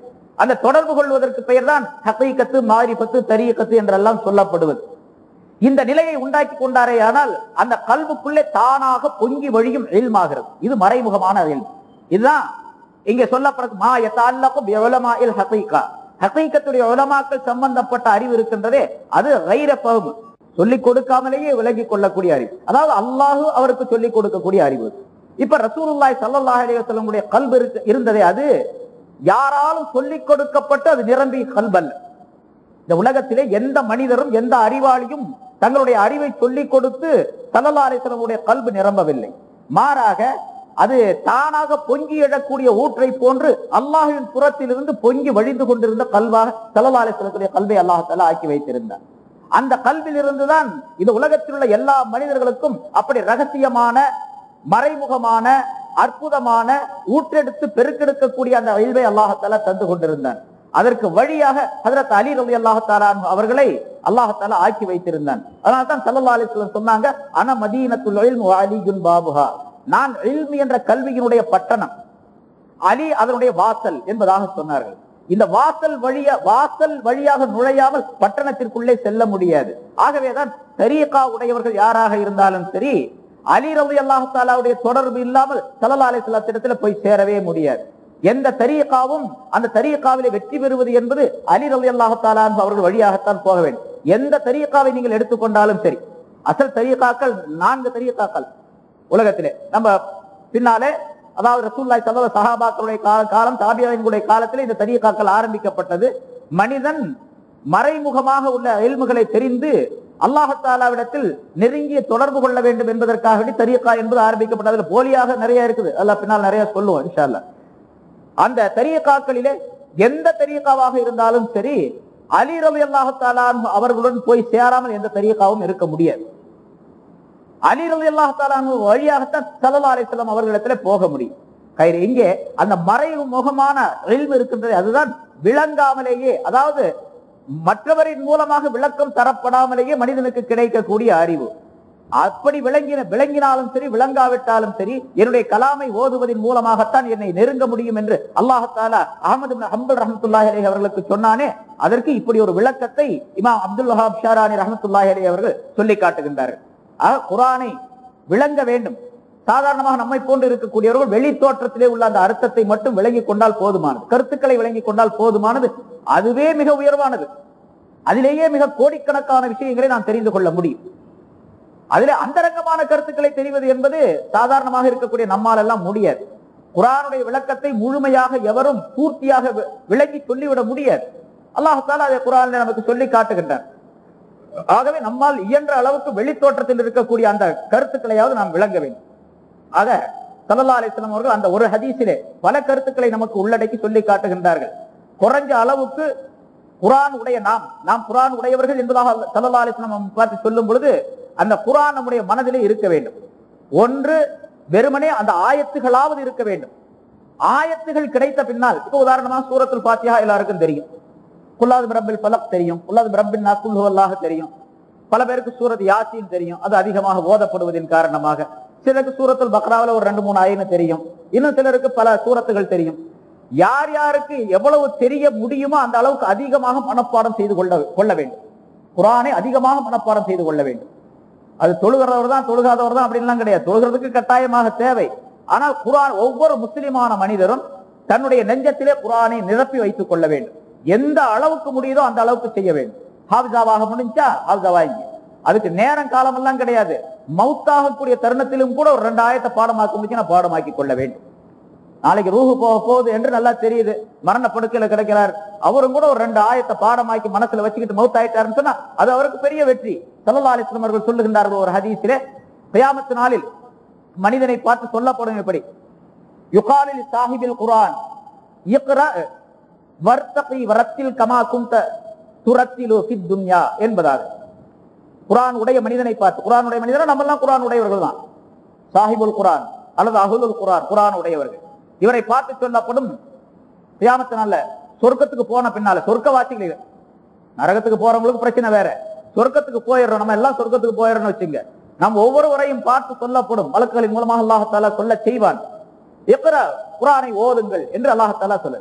இப்ப ஒவ்வொரு நம்ம எல்லாம் போய் சொர்க்கத்தினுடைய வாசல்ல முதல்ல நுழைஞ்ச உடனே உள்ள நிக்கிறான்னு வச்சுங்க, எல்லாருக்கும் ஒரு ஆர்டர் போடுறான் அல்லாஹ் தஆலா, குர்ஆனை ஓதுங்க அப்படின்னு சொல்லிட்டு. நான் எனக்கு தெரிஞ்ச உடனே அல்ஹம்துலில்லாஹி ரப்பில் ஆலமீன் ஓத ஆரம்பிப்பேன். ஒரு ஆயத்தை ஓதன உடனே ஒரு தரஜா கூட, தரஜான ஒரு பதவி உயர்வு, ஒரு படித்தரம். குர்ஆனிலே எத்தனை ஆயத்துகள் இருக்கின்றனவோ அத்தனை படித்தரங்கள் சொர்க்கத்திலே இருக்கின்றன என்று ஸல்லல்லாஹு அலைஹி வஸல்லம் சொல்றாங்க. அல்ஹம்துலில்லாஹி ரப்பில் ஆலமீன் அப்படின்னு ஓதனம்னா ஒரு ஸ்டேஜ் தாண்டி போயிடுவேன். அல்ஹம்துலில்லாஹ் ஒருத்தருக்கு தெரியல, அவருக்கு இங்கே நின்றுகிட்டு இருக்க வேண்டியதுதான். சரி, எல்லாரும் நம்ம இருக்கிறவங்க எல்லாம் சேர்ந்து, இப்ப இங்க இருக்கிறவங்க எல்லாம் சேர்ந்து அல்ஹம்துலில்லாஹி ரப்பில் ஆலமீன் ஓதிடலாம், எல்லாம் சேர்ந்து 2வது ஸ்டெப்புக்கு போயிடுவோம். சரி, அங்க அர் ரஹ்மானிர் ரஹீம் 2வது ஆயத்து எல்லாரும் சேர்ந்து அங்க அடுத்த 2வது தரஜா 3வது தரஜாவுக்கு போயிடுவோம். அப்படி 7 ஆயத்துகள் வரும், 7 தரஜா. அதுக்கு பின்னால் அல்ஹம் சூரா மட்டும்தான் அவருக்கு தெரியும் அப்படின்னா அந்த 7வது தரஜாவில் நின்று இருக்க வேண்டியதுதான் அவர். இப்ப எனக்கு தெரியும் அலிஃப் லாம் மீம் ஸாலிகல் கிதாபு லா ரைப ஃபீஹி ஹுதல் லில் முத்தகீன் அப்படின்னு ஓதிக்கிட்டே போவேன். ஹாஃபிஸா இருக்கிறவர் கிடுகிடுன்னு ஓதிக்கிட்டே போவார், கிடுகிடுன்னு அவர் ஏறிக்கிட்டே போயிடுவார். விளையாட்டல்ல, ஸல்லல்லாஹு அலைஹி வஸல்லம் இந்த ஹதீஸில் இப்படி சொல்லி தருகின்றார்கள், வேடிக்கைக்காக வேண்டி சொல்லப்படுவதல்ல. யுகாலு லி சாஹிபில் குர்ஆன் இக்ரா வர்தகி, ஓது ஏறி செல், ஓதிக்கொண்டே இரு ஏறிக்கொண்டே செல் என்று ஸல்லல்லாஹு அலைஹி வஸல்லம் சொல்றாங்க. வரத்தில் கமா துரத்தில் ஃபித் துன்யா, நீ அழகாக ஓது, முறைப்படிக்கு ஓது. குர்ஆன் உலகத்திலே எப்படி முறைப்படிக்கு ஓதினாயோ அப்படி முறைப்படிக்கு நீ ஓதிக்கொண்டே போ. ஃபஇன்ன மன்சிலத்தக இந்த ஆகிய ஆயத்தின் தக்ரஉஹா, உன்னுடைய மன்சில் நீ தங்கும் இடம் இருக்கின்றதே அது நீ ஓதக்கூடிய ஆயத்தின் கடைசியில் இருக்கின்றது என்று அல்லாஹ் தஆலா சொல்லுவான் மலக்குகளை வச்சு. எவ்வளவு ஆயத்துக்களை ஓதுறப்போ அவ்வளவு. எனக்கு 15 ஜுஸு தெரியுங்க, 15 ஜுஸுல எத்தனை ஆயத்துகள் இருக்கின்றவோ அத்தனை படித்தரங்களை தாண்டி போய் அங்க நிற்பேன். எவ்வளவு தெரியுதோ அவ்வளவு. ஒருத்தருக்கு ஒண்ணுமே தெரியல, சூரத்துல் ஃபாத்திஹா மட்டும் தெரியும், 7வது படித்தரத்துல நின்றுக்க வேண்டியதுதான். ஒருத்தருக்கு 4 ஆயத்து மட்டும் தான் தெரியுது, 4 தரஜாவிலே நின்றுக்க வேண்டியதுதான். ஒருத்தருக்கு குர்ஆன்ல ஒண்ணுமே தெரியல, கீழே நிக்க வேண்டியதுதான். ஆனா சொர்க்கத்துக்கு போயிடுவாரு, தரஜா கிடைக்காது, பதவி உயர்வு கிடைக்காது அவருக்கு. அதனால குர்ஆன் எந்த அளவுக்கு ஓத முடியுமோ, பாடமாக்க முடியுமோ பாடமாக்கி கொள்ள வேண்டும். இப்ப பாடமாக்கிட்டா அங்க எப்படி ஞாபகம் வருமா அப்படின்னு எல்லாம் கேட்காதீங்க. நிச்சயமாக ஞாபகம் வரும். குர்ஆன் எப்படி பாடம் எடுக்கின்றோமோ அதனால பாடமிட்டு அதை ஓதிக்கொண்டே இருக்க வேண்டும். ஒட்டகத்தை எப்படி கட்டி போடாட்டி அது பாட்டுக்கு ஓடிடுமோ அது போல ஸல்லல்லாஹு அலைஹி வஸல்லம் சொல்லுகின்றார்கள். அது போல நீ பாடமாக்கி ஓதலன்னு சொன்னா அது பாட்டுக்கு ஓடி போயிடும். டெய்லி ஓதிக்கிட்டே இருக்கணும், தினந்தோறும் ஓதிக்கொண்டே இருக்க வேண்டும். ஸல்லல்லாஹு அலைஹி வஸல்லம் ஓதிக்கிட்டே இருப்பாங்க, சஹாபாக்கள் ஓதிக்கொண்டே இருந்தார்கள். அதனாலதான் அதிகமாக நஃபில் தொழுகைகளை தொழுங்கள் என்பதாகவும் ஸல்லல்லாஹு அலைஹி வஸல்லம் சொல்றாங்க. நிறைய தொழுகக்கூடிய வாய்ப்பு ஏற்பட்டா நிறைய ஓதக்கூடிய வாய்ப்பு ஏற்பட்டு போயிடும். சில பேர் இருக்கிறாங்க, குல்லாது பிரபில் சொல்ல குல்லாது பிரபினா குழுவல 3 சூரா தான் தெரியும், எத்தனை 1000 ரக்காத் சொல்றாங்க, சரி 3 தான் அடிச்சுக்கிட்டே போறது. வேற சூறா பாடமாக்கணும் என்ன, ஓத தெரியும், சரி பார்த்து ஓத தெரியலன்னு வச்சுக்கங்க, யாட்டாவது கேட்டாவது ஓதலாமா இல்லையா? அல்லது இமாம் சாப் ஓதுறாரு, ஒரு சூரத்தை ஓதுறாருன்னு சொன்னா கவனம் வச்சு இந்த ஆயத்தை. பொதுவாக சில நேரங்களில சில மனிதர்களுக்கு எப்படின்னு கேட்டீங்கன்னா, அவர் தானாக உட்கார்ந்து குர்ஆனை பார்த்து பாடமாக்குவதை விட ஓத கேட்டு பாடமாக்குறது பாருங்க ரொம்ப ஈஸியா வந்துடும், சீக்கிரமா வந்துடும். நீங்க வேணா பார்க்கலாம். சில பேரு சில சூறாக்களை இமாம்களாக இருக்கக்கூடியவர்கள் சில நேரங்களிலே குறிப்பாக ஓதுவார்கள். உதாரணமாக சப்ஹிஸ்ம ரப்பிக்கல் அலா அப்படிங்கிற சூரத்தை ஜும்மால ஓதுவாங்க. அப்புறம் ஜும்மாவுடைய ஃபஜ்ர்ல சஜிதாவுடைய அந்த சூரத்து சஜிதா அதை ஓதுவாங்க. இப்படி ஓதக்கூடிய நேரத்துல தொடர்ந்து அதை கேட்கக்கூடிய மனிதர்களுக்கு பின்னால் இருக்கக்கூடியவர்களுக்கு அது தானாகவே பாடமாயிடும். அப்படி முடிந்த அளவுக்கு நம் குர்ஆனை பாடமாக்க வேண்டும், மனனம் செய்ய வேண்டும். அப்பொழுது ஆகிரத்திலே அது சொர்க்கத்திலே பதவி உயர்வை பெற்றுத்தரக்கூடிய நிலை உடையதாக இருக்கும் என்று ஸல்லல்லாஹு அலைஹி வஸல்லம் அவர்கள் சொல்லுகின்றார். அது மட்டுமல்ல, குர்ஆன் எந்த அளவுக்கு உள்ள இருக்குது, மனசுக்குள்ள இருக்குதோ, கல்பில பதிகிறதோ அந்த அளவுக்கு ஷைத்தான் நம்மை விட்டு ஓடி விடுவான். ஸல்லல்லாஹு அலைஹி வஸல்லம் ஹதீஸ்ல சொல்லுகின்றார்கள், இன்னல்லதி லைஸ ஃபீ ஜௌஃபி ஷைஉம் மினல் குர்ஆனி கல் பைத்தில் ஹரீம் என்பதாக. குர்ஆன்ல இருந்து ஒண்ணுமே ஒரு உள்ளத்திலே எந்த மனிதனிடத்தில் இல்லையோ அந்த மனிதன், அந்த உள்ளம் இருக்கின்றதே அது பாழடைந்த வீட்டை போன்று என்பதாக. பாழடைந்த வீடு, பாழடைந்த வீட்டுல என்ன இருக்கும்? பாம்பு, பல்லி, தேளு, ஜின்னு, ஷைத்தான் எல்லாம் குடியிருக்கும். பார்சில ஒரு வார்த்தை சொல்லப்படும், கானையே காலிரா தேவ் மீ கீரத் அப்படின்னு சொல்லிட்டு, காலியான வீட்டை தேவ் தான் பிடிச்சிக்கும் அப்படின்னு. அது மாதிரி உள்ளத்துல கல்வி என்பது ஒரு வீடு, அதை எப்பொழுதுமே தொடச்சு சுத்தமா வச்சுக்கிட்டே இருக்கணும். எப்பொழுதுமே ஒற்றடை சேராமல் அதை சுத்தப்படுத்தி கொண்டே இருக்க வேண்டும். அதிலே விளக்கேற்றி வைத்துக் கொண்டே இருக்க வேண்டும். அது விளக்கேற்றி வைப்பது, சுத்தப்படுத்துவது என்பதெல்லாம் குர்ஆனை ஓதுறதுதான், அல்லாஹ்வை திக்ர் செய்வதுதான். அல்லாஹ்வை திக்ர் செய்ய வேண்டும், குர்ஆனை ஓத வேண்டும். இப்படி ஓதிக்கொண்டே இருந்தால் அந்த கல்வி சுத்தமாகவே இருக்கும்.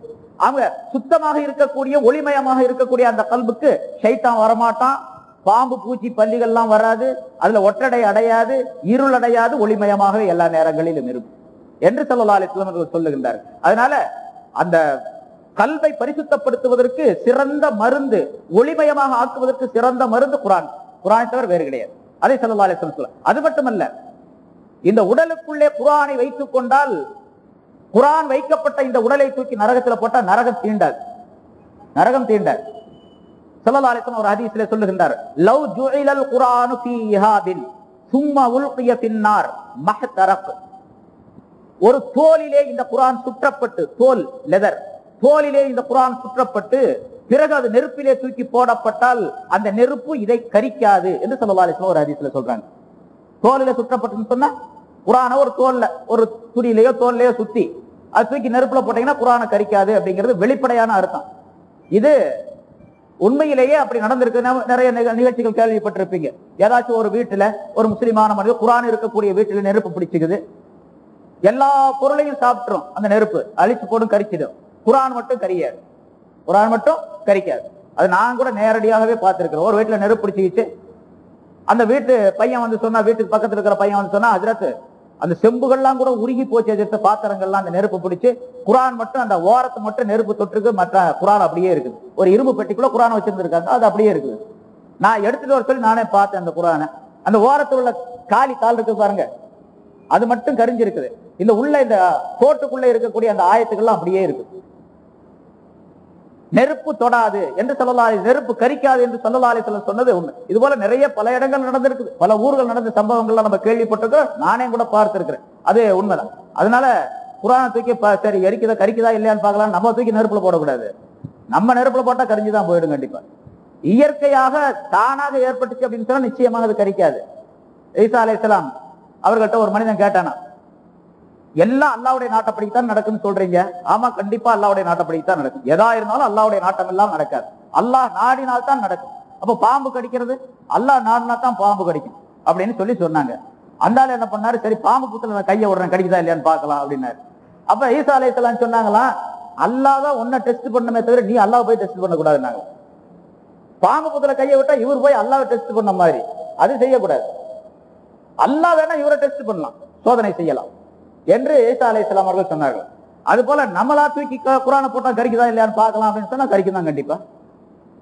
இது அல்லாஹ்வை டெஸ்ட் செய்யற மாதிரி. அல்லாஹ் தஆலா அப்புறம் வேடிக்கை காட்டுவான், உங்களுக்கு உங்களை சோதனை செய்வான், அதுல வேற விஷயம். அப்புறம் பெரிய பல விபரீதங்கள் அதனால ஏற்பட்டுரும். இங்க ஸல்லல்லாஹு அலைஹி வஸல்லம் சொன்னாங்க, லவ் ஜுஇலல் குர்ஆனு ஃபீஹாபின், குர்ஆன் ஒரு தோலிலே வைக்கப்பட்டு அது நெருப்பிலே போடப்பட்டால் கரிக்காது அப்படின்னு. இது வெளிப்படையான அர்த்தத்தை நம்ம சொன்னது.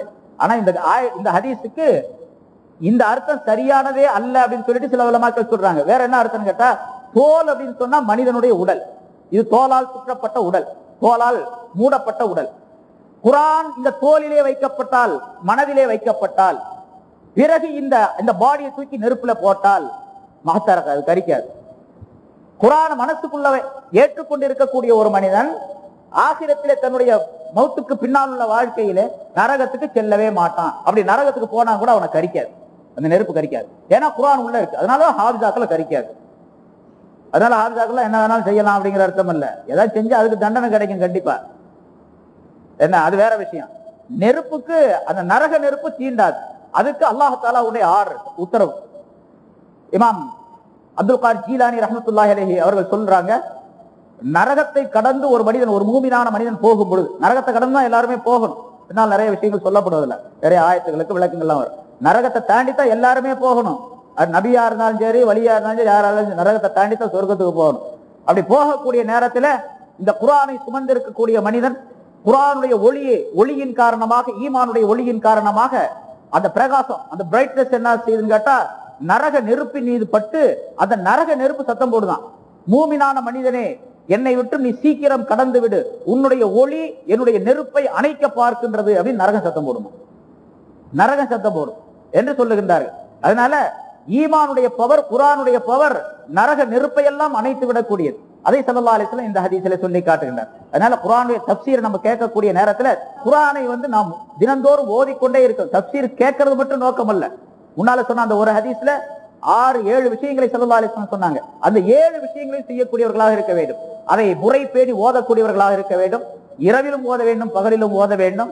அதை மற்றவர்களுக்கும் சொல்லிக் கொடுக்க வேண்டும், பரவ செய்ய வேண்டும், ராகமாக ஓத வேண்டும், ஆய்வு செய்ய வேண்டும், சவாபை சீக்கிரமாக எதிர்பார்க்காமல் இருந்து அதனை செயல்படுத்த வேண்டும் என்றெல்லாம் ஸல்லல்லாஹு அலைஹி வஸல்லம் சொல்றாங்களே, அதையெல்லாம் செய்ய வேண்டும் என்பதற்காக வேண்டி சொல்லப்படுகின்றது. வெறுமனே தஃப்சீரை கேட்டோம், ஏதோ அந்த அர்த்தம் சொன்னாங்க, அது சொன்னாங்க, நல்லா இருந்துச்சு அப்படின்னு சொல்லிட்டே போயிட்டே இருக்கிறதல்ல, அல்லது வெறுமனே பழையபடியே இருக்கிறதல்ல. குர்ஆனை கேட்பதின் காரணமாக, குர்ஆனுடைய விளக்கத்தை கேட்பதின் காரணமாக இந்த ஹதீஸிலே ஸல்லல்லாஹு அலைஹி வஸல்லம் எதையெல்லாம் சொல்லி காட்டுகின்றார்களோ அவையெல்லாம் நம்ம இடத்தில் வந்து விட வேண்டும்.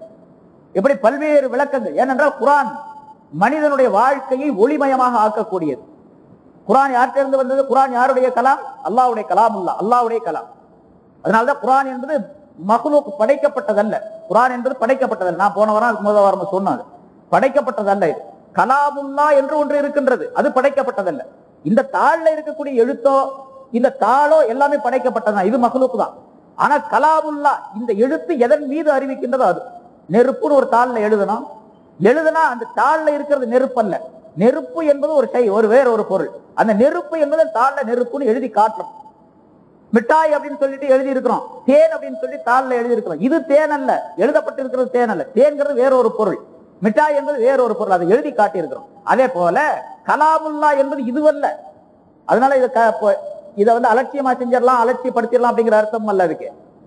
இது கலாமுல்லாவை காட்டி தரக்கூடிய தலாலத், இதை அறிவிக்கக்கூடிய ஒரு பொருள். இது இந்த தாள்ல பேப்பர்ல அச்சிடப்பட்டு இருக்கக்கூடிய இந்த வாசகம் இருக்கின்றதே கலாமை அல்ல, கலாமுல்லாவை காட்டி தரக்கூடிய ஒரு வாசகம் இது. ஆனா இதற்கும் மதிப்பு தர வேண்டும், இதையும் ஒழுவில்லாமல் தொடக்கூடாது, இதை ஓதினால் தான் கூடும் என்ற சட்டம் இருக்கின்றது. அந்த கலாமுல்லா இருக்கின்றதே அது அல்லாஹுடன் தொடர்பு கொண்டு அல்லாஹ்வுடைய கலாம். அல்லாஹ் எப்படிப்பட்டவன்? நூறானவன், நூறு, ஒளிமயமானவன் அவன். அல்லாஹு நூறு ஸமாவாத்தி வல் அர்த், வானங்கள் பூமியுடைய ஒளியாக அவன் இருக்கின்றான் என்று அல்லாஹ் தஆலா சொல்லுகின்றான். அல்லாஹ் நூறானவன். அந்த நூறான ஒளிமயமான அல்லாஹ்வின் புறத்திலிருந்து வந்தது குர்ஆன். அதை யார் கொண்டு வந்தார்? ஹஜ்ரத் ஜிப்ரீல் அலைஹிஸ்ஸலாம் அவர்கள் கொண்டு வந்தார்கள். ஜிப்ரீல் அலைஹிஸ்ஸலாம் எப்படிப்பட்டவர்கள்? மக்லூக்கும் மினன் நூர், நூறினால் படைக்கப்பட்டவர்கள் அவர்கள். ஒளியினால் படைக்கப்பட்டவர் தான் மலக்குகள் எல்லாம். அதுல அந்த மலக்குகளுக்கெல்லாம் தலைவர் ஹஜ்ரத் ஜிப்ரீல் அலைஹிஸ்ஸலாம் அவர்கள். நூறினால் படைக்கப்பட்ட ஒருவரின் மூலமாக ரசூலுல்லாஹி ஸல்லல்லாஹு அலைஹி வஸல்லம் அவருடைய கல்விலே கொண்டு வந்து போடப்பட்டது. ஸல்லல்லாஹு அலைஹி வஸல்லம் அவர்கள் யார்? அவர்களும் நூர், அவர்களும் ஒளி. அல்லாஹ் தஆலா குர்ஆன்ல ஸல்லல்லாஹு அலைஹி வஸல்லம் அவர்களை நூர் என்பதாகவே சொல்லி காட்டுகின்றான் ஒரு ஆயத்தில். அஜ்ஜாக்கும் மினல்லாஹி நூரும் வ கிதாபும் முபீன், உங்களுக்கு ஒரு நூறு, ஒளியும் தெளிவான கிதாபும் வேதமும் வந்திருக்கின்றது என்பதால். பின்னால கிதாபும் முபீன் என்று வந்ததுனால அல்லாஹ் தஆலா குர்ஆனுக்கு ஒளி என்று பல இடங்கள்ல சொல்றான். ஆனா இந்த ஆயத்துல, இப்ப சொல்லப்பட்ட வாசிக்கப்பட்ட இந்த ஆயத்துல ஸல்லல்லாஹு அலைஹி வஸல்லம் அவர்களை ஒளி என்பதாக சொல்லுகின்றான், நூர் என்பதாக சொல்லுகின்றான். ஆக அல்லாஹ் நூறானவன். அவனால் தேர்ந்தெடுக்கப்பட்ட, குர்ஆனை கொண்டு வருவதற்கு தேர்ந்தெடுக்கப்பட்ட ஜிப்ரீல் அலைஹிஸ்ஸலாம் அவர்கள் நூறானவர்கள். அது கொண்டு வந்து கொடுக்கப்பட்ட ஸல்லல்லாஹு அலைஹி வஸல்லம் அவர்கள் நூறானவர்கள். ஆக இந்த மூன்று வகையிலும் நூறானியத்தான தன்மையால் நிரப்பப்பட்டு இது மனித சமுதாயத்திற்கு வழங்கப்பட்டு இருக்கின்றது. ஆகவே இந்த குர்ஆனை நாவினால் ஓதுவதும், மனதினால் அதை பதிய வைப்பதும், அதை விளங்குவதும், சிந்தனையினால் விளங்குவதும், கல்விலே அதை பதிய வைத்து அந்த கருத்துக்களை விளங்குவதும், இதுவெல்லாம் மனிதனுடைய வாழ்க்கை, மனிதனுடைய உள்ளும் புறத்தையும் பரிசுத்தமாகவும் ஒளிமயமாகவும் ஆக்கக்கூடிய தன்மை உடையது என்பதையெல்லாம் ஸல்லல்லாஹு அலைஹி வஸல்லம் அந்த ஹதீஸ்ல நமக்கு சொல்லி காட்டுகின்றார்கள். ஆகவே குர்ஆனுடைய விளக்கத்தை தெரிவதற்கு முன்னதாக நாம் குர்ஆனை ஓத வேண்டும், அதை ஓதிக்கொண்டே இருக்க வேண்டும், அதை சிந்திக்க வேண்டும், இனிமையாக ஓத வேண்டும், கருத்துக்களை தெரிய வேண்டும் என்ற எண்ணம் எல்லாம் நமக்கு வந்துவிட வேண்டும். அதுக்காக தான் இந்த விளக்கங்கள்லாம் சொல்லப்படுது. இது போல ஏராளமான விஷயங்களுக்கு குர்ஆனுடைய சிறப்புகளை பற்றி நான் முன்னாலே சொன்ன, குர்ஆனுடைய சிறப்பை பற்றி மட்டும் பல நாள்களுக்கு, பல மாசங்களுக்கு சொல்லிக்கிட்டே இருக்கலாம். அவ்வளவு ஏராளமான விஷயங்கள் இருக்கின்றன. ஸல்லல்லாஹு அலைஹி வஸல்லம் சொல்லிக்காரு. இன்ஷா அல்லாஹ் இடையில பல விளக்கங்கள் சொல்லப்படும். அடுத்ததாக, குர்ஆனை ஓதுவதற்கு முன்னதாக ஷைத்தானை விட்டு பாதுகாப்பு தேடிக்கொள்ள வேண்டும் என்று அல்லாஹ் தஆலா குர்ஆனிலே ஒரு இடத்துல சொல்லுகிறார். ஃபைதா கரஅத்தல் குர்ஆன ஃபஸ்தஈது பில்லாஹ், குர்ஆனை நீங்கள் ஓத ஆரம்பித்தால் அல்லாஹ்விடத்திலே நீங்கள் பாதுகாப்பு தேடிக்கொள்ளுங்கள், ஷைத்தானை விட்டு பாதுகாப்பு தேடிக்கொள்ளுங்கள் என்று அல்லாஹ் தஆலா சொல்லுகின்றார். ஏனென்று சொன்னால், இந்த குர்ஆனை ஓத விடாமல், விளங்க விடாமல், கேட்க விடாமல், குர்ஆனுடைய கருத்துக்களை சிந்திக்க விடாமல் ஷைத்தான் மனிதனை தடை செய்யக்கூடிய ஆற்றலை பெற்றிருக்கின்றான். அல்லாஹ் தஆலா அந்த சக்தியை ஷைத்தானுக்கு கொடுத்து வச்சிருக்கான்.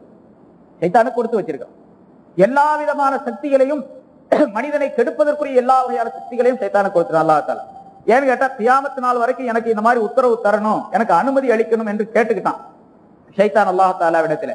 அல்லாஹ் தஆலா அதற்கு அனுமதி கொடுத்துட்டான். நீ என்ன வேணாலும் பண்ணிக்க, ஆனால் என்னுடைய நல்ல அடியார்கள் சிலர் இருக்கிறாங்க, இஹ்லாஸ் உடையவர்கள், என் மீது தவக்குல் நம்பிக்கை வைத்திருக்கக்கூடியவர்கள், அவர்களை ஒன்னாலும் அசைக்கவே முடியாது என்றும் அல்லாஹ் தஆலா சொல்லி அனுப்பிட்டான். சரி, நான் பார்த்துக்கிறேன் ஒரு கை அப்படின்னு வந்திருக்கிறான். அவன் ஆதம் அலைஹிஸ்ஸலாத்திலிருந்து இது வரைக்கும் அவன் செயல்பட்டு கொண்டே இருக்கின்றான். கியாமத் நாள் வரைக்கும், உலகம் அழியக்கூடிய காலம் வரைக்கும் இருப்பான். பின்னால் அதுக்குரிய விளக்கங்கள்லாம் சொல்லப்படும், நிறைய வருது ஆயத்துகள். அதுக்கு ஷைத்தானுடைய ஊசாட்டங்கள், சைத்தானுடைய தூண்டுதல் மனிதனுக்கு மிக அதிகமாக இருக்கும். அதனால குர்ஆனை ஓத விடாமல், கேட்க விடாமல், சிந்திக்க விடாமல் என்னென்ன வழிகள் எல்லாம் இருக்கின்றதோ அதெல்லாம் செய்வோம். நம்ம பார்க்கிறோம், சில பேர் குர்ஆன் ஓதும் போதுதான் அவருக்கு தூக்கமே வரும். ஒருத்தருக்கு தூக்கம் வராதுன்னா சிறந்த மருந்து, தூக்கத்துக்கு சிறந்த மருந்து குர்ஆன் தான். குர்ஆன் ஓதுறது தான். குர்ஆன் எடுத்து வைங்க, உடனே தூக்கம் வந்துடும். ஏன்? ஷைத்தான் வந்துடுவான் உடனே.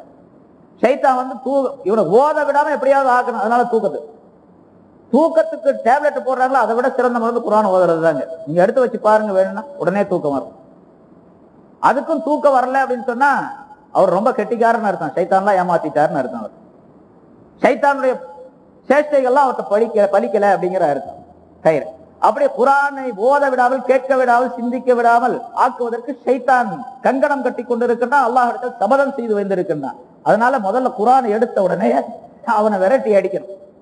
அதனாலதான் அல்லாஹ் தஆலா குர்ஆனிலே சொல்லி காட்டுகின்றான், நீங்கள் குர்ஆனை ஓத ஆரம்பித்தால் ஷைத்தானை விட்டு பாதுகாப்பு தேடுங்கள் என்பதாக சொல்லுகின்றான். அஊது பில்லாஹி மினஷ் ஷைத்தானிர் ரஜீம் என்று நம்ம ஓதிட்டு தான் குர்ஆனை ஆரம்பிக்கணும் அப்படிங்கிறது சட்டமாக்கப்பட்டு இருக்கின்றது. அது அஊது பில்லாஹி மினஷ் ஷைத்தானிர் ரஜீம் அப்படின்னு சொன்னா, ஷைத்தானை விட்டு நான் அல்லாஹ்விடத்தில் பாதுகாப்பு தேடுகின்றேன். அஊது பில்லாஹி, அல்லாஹ்விடத்தில் நான் பாதுகாப்பு தேடுகின்றேன். மினஷைத்தான் ஷைத்தானை விட்டும். எப்படிப்பட்ட ஷைத்தான? அர் ரஜீம், விரட்டப்பட்ட அல்லது தூக்கி எறியப்பட்ட.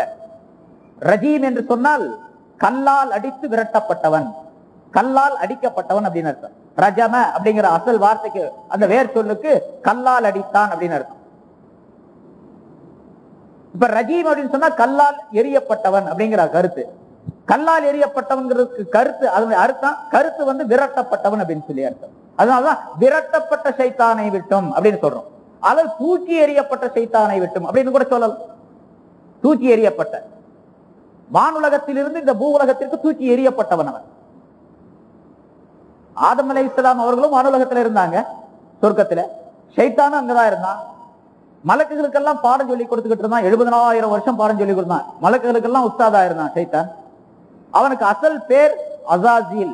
எப்படி ஜிப்ரீல், மீகாயில், இஸ்ராஃபீல் என்று மலக்குகளுக்கு அந்த ஈல் என்று பேர் வருகின்றதோ, ஈல் அப்படின்னு சொன்னா அல்லாஹ்னு அர்த்தம். சுரியானி பாஷையில, ஹிப்ரு பாஷையில, அப்ரானி பாஷையில, ஹிப்ரு பாஷையில ஈல் அப்படின்னு சொன்னா அல்லாஹ்னு அர்த்தம். நம்ம அல்லாஹ்னு சொல்ற மாதிரி ஈல். அதனால ஜிப்ரீல் அப்படின்னு சொன்னா கடைசியில அல்லாஹ்வுடைய அடிமை அப்படிங்கிற அர்த்தத்துல வரும். அல்லாஹ்வுடைய அடிமைங்கிற அர்த்தத்துல ஜிப்ரீல், மீகாயில், இஸ்ராஃபீல் என்று பெயர் வருகின்றது. அதே போல அஸாஸீல் அல்லாஹ்வினால் கண்ணியப்படுத்தப்பட்டவன் அப்படிங்கிற அர்த்தம் இருந்துச்சுங்க அவருக்கு. இப்ப கடைசியில அல்லாஹ்வினால் சபிக்கப்பட்டவன்கிற பெயர் அவனுக்கு வந்தது. அவ்வளவு உயர்ந்தவனாக இருந்தவன் ஆதம் அலைஹிஸ்ஸலாம் அவர்களுக்கு சஜிதா செய்யாததன் காரணமாக அவன் சபிக்கப்பட்டான், அந்த இடத்திலிருந்து விரட்டப்பட்டான்.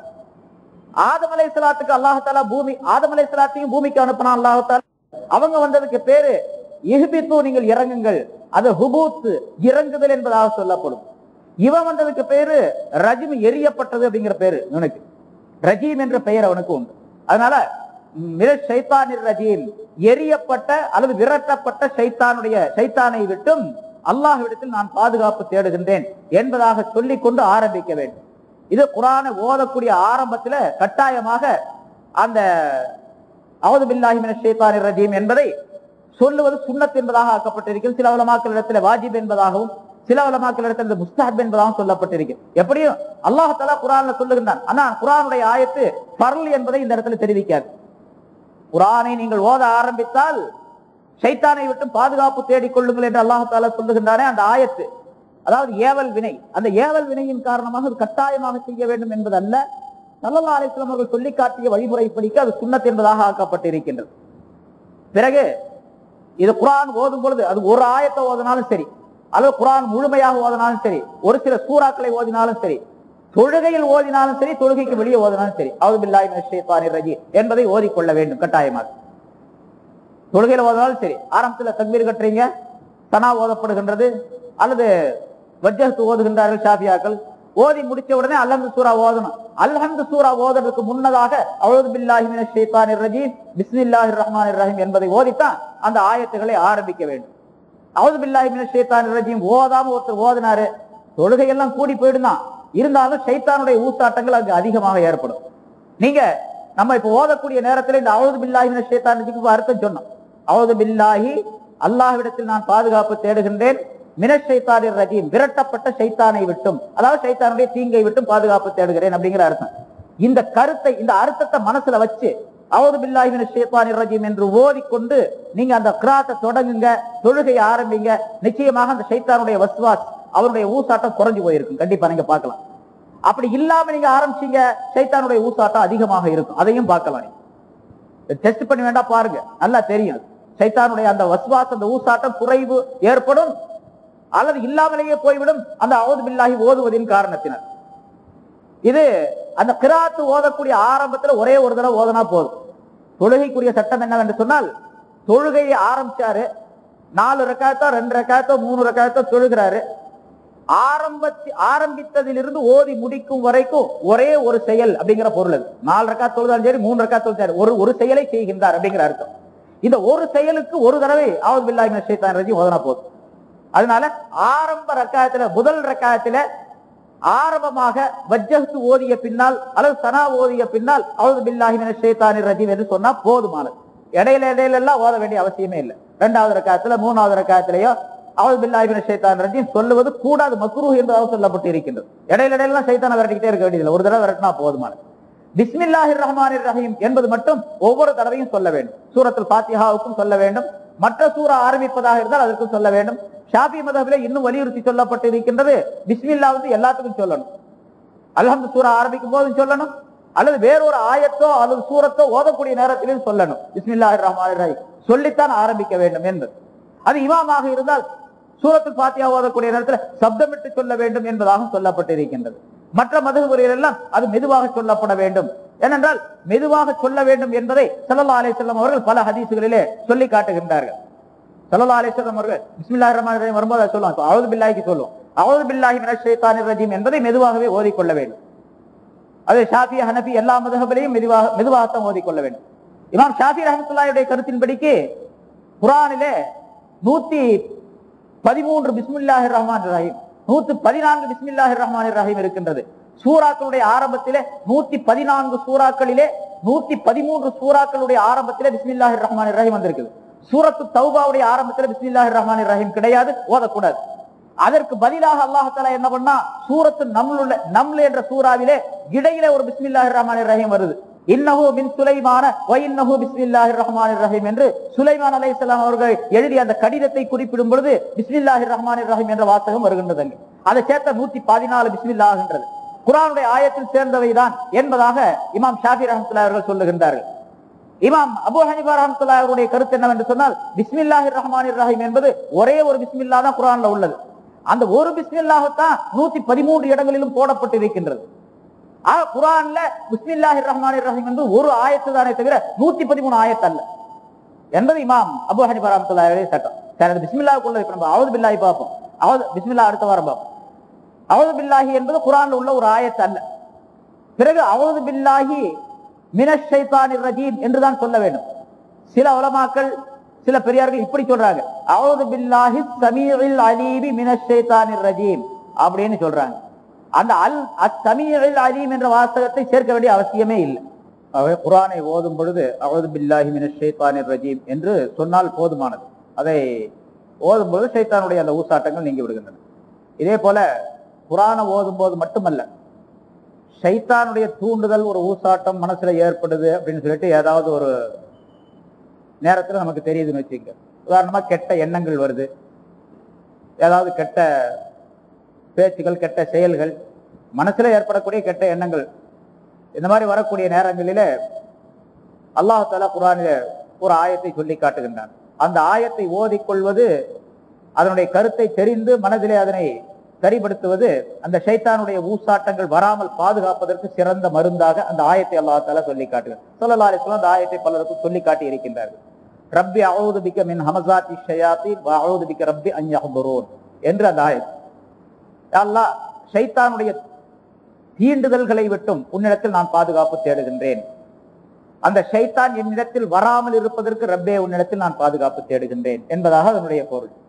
இந்த வாசகத்தை, இந்த ஆயத்தை ஒரு மனிதன் ஓதிக்கொள்ளும் பொழுது எந்த நேரத்தில் ஷைத்தானுடைய தூண்டுதல் ஏற்படுகின்றதோ, ஷைத்தானுடைய ஊசாட்டம் ஏற்படுதோ, அந்த நேரத்தில் அதை ஓதிக்கொள்ள வேண்டும் என்பதாக சொல்லுகின்றார். பொதுவாக மனிதனுக்கு ஷைத்தானுடைய தூண்டுதலின் காரணமாக என்னென்ன ஏற்படுமோ அந்த நேரங்கள் எல்லாம் இதை செய்து கொள்ள வேண்டும். கோபம் என்பது ஸல்லல்லாஹு அலைஹி வஸல்லம் அவர்கள் சொல்லுகின்றார்கள், கோபம் என்பது ஷைத்தானை சேர்ந்தது. ஷைத்தான் நெருப்பினால் படைக்கப்பட்டவன். ஆகவே உங்களில் எவருக்கேனும் கோபம் ஏற்பட்டால் உடனே ஒலு செய்து கொள்ளுங்கள் என்பதாக சொல்லுகின்றார். நெருப்பானைக்கிறதுக்கு தண்ணி ஊத்துறது போல கோபம் ஏற்பட்டால் அதை அணைப்பதற்கு ஒலு செய்து கொள்ள வேண்டும். இதை மற்றொரு ஹதீஸில் இப்படி சொல்லுகின்றார்கள், கோபம் என்பது ஷைத்தானை சேர்ந்தது.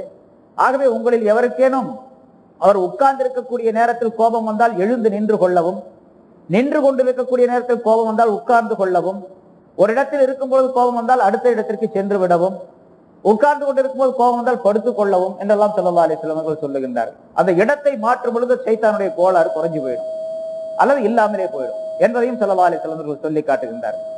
ஸல்லல்லாஹு அலைஹி வஸல்லம் அவர்கள் முன்னால ரெண்டு சஹாபாக்கள் ஏதோ வாக்குவாதம் பேசிக்கிட்டே இருந்தாங்க. கொஞ்சம் வாக்குவாதம் அதிகமா போச்சு, ரெண்டு பேரும் திட்டிக்கிட்டாங்க.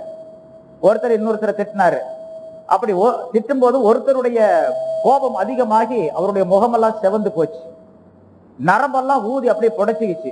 பார்க்க கடுமையான ஒரு நிலையில இருக்கிறார், கோபத்தோட இருக்கிறார்.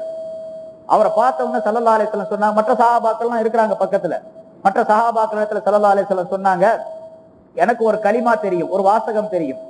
அந்த வாசகத்தை இந்த ஆளு சொன்னா அவருடைய கோபம் எல்லாம் போயிடும் அப்படின்னு சொல்லிட்டு அதுதான் அஊது பில்லாஹி மினஷ் ஷைத்தானிர் ரஜீம் என்று ஸல்லல்லாஹு அலைஹி வஸல்லம் இந்த சஹாபா அவருக்கு தெரியாது சண்டை போடுறாங்க என்பது அவங்களுக்கு தெரியாது. ஸல்லல்லாஹு அலைஹி வஸல்லம் இந்த மனிதர்கள்ட்ட சொன்னாங்க, இந்த சஹாபாக்கள்கிட்ட சொன்னாங்க. இதை கேட்டுக்கிட்டு இருந்த ஒரு சஹாபி ஓடி போய் அந்த ரெண்டு பேர்த்துல ஒருத்தர் கோபமா இருக்காரு பாருங்க, முகமெல்லாம் செவந்து போய் அவர்கிட்ட போய் சொன்னார். இவர் கேட்டவர் போய் சொன்னாரு, ரசூலுல்லாஹ் சொன்னதை கேட்டியா? என்ன சொன்னாரு அப்படின்னாரு. கோபத்தோட என்ன சொன்னாரு அப்படின்னு. இந்த மாதிரி சொன்னாங்க, எனக்கு ஒரு கலிமா தெரியும், அஊது பில்லாஹி மினஷ் ஷைத்தானிர் ரஜீம் என்ற வாசகம் அது சொன்னாருன்னா அவருடைய கோபம் எல்லாம் போயிடும் அப்படின்னு ஸல்லல்லாஹு அலைஹி வஸல்லம் சொன்னாருன்னு அவர் கோபத்துல இருக்காரு. இதை போய் சொன்ன உடனே அவர் இந்த வாசகத்துல கேட்கிறாப்புல இல்ல, உடனே மஜ்னூன் தரானி என்ன பைத்தியக்காரன் நினைச்சுக்கிட்டியா அப்படின்னாராம். அவரு கோபம் ரொம்ப கடுமையா இருக்குது. அவரு கேட்கல, அது வேற விஷயம். ஆனா பின்னால அது விளங்கிட்டாரு, அது வேற விஷயம். ஆனா அந்த அஊது பில்லாஹி மினஷ் ஷைத்தானிர் ரஜீம் என்பதை சொன்னால் கோபத்துடைய நேரத்திலும் கோபம் அடக்கப்படும் என்பதை ஸல்லல்லாஹு அலைஹி வஸல்லம் தெரிவிக்கின்றார்கள்.